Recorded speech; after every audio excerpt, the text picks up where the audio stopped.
Finally, ito na nga, The Secrets of Hotel 88. Siyempre, partnership ito ng GMA at ABS-CBN Studios. This is another collaboration of this year 2025 after the fresh and successful PBB collab ng GMA and ABS-CBN. Kumbaga, Star Magic and Sparkle Artist. Kaya naman, sino nga ba ang mga bibida rito?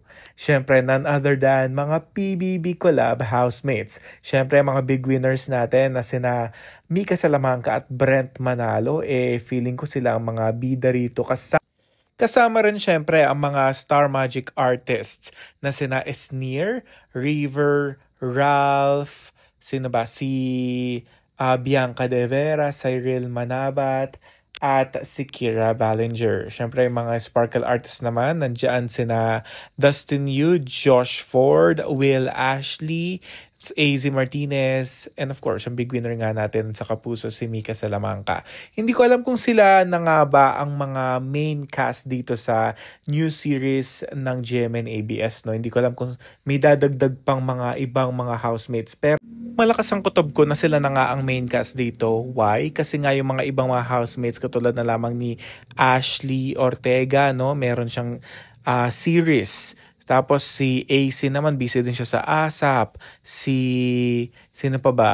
Si Shuvi naman, kaliwat kanan ng mga guestings niya, mga ginagawa niya. May teleserye din siya with Dingdong Dantes, pati na rin si Charlie Fleming. Kasama din siya dun sa Master Cutter.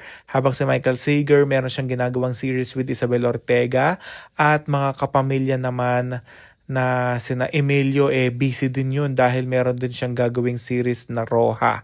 So, sila na nga marahil ang mga cast dito, and okay na okay sila kasi yung mga personality nila, kumbaga talagang swak na swak. Si Clarice de Guzman kasama din daw dito base sa post na nakita ko sa ABS-CBN. So, and that's it guys. Hindi ko alam kung anong magiging kwento nito, no? It's kind of mysterious kasi nga parang ang dark, and the secrets, di ba? The secret is out. So, kumbaga may mga lihim sila isa-isa, and may mga patayan ba dito? It's a mystery ba? Crime series ba to? We don't know yet. Kaya abangan na lang natin kung ano nga ba maging serye, team nito, at kung kailan nito ipapalabas. But mind you guys, this will gonna be shown this year 2025, kaya abangan na lang natin ito.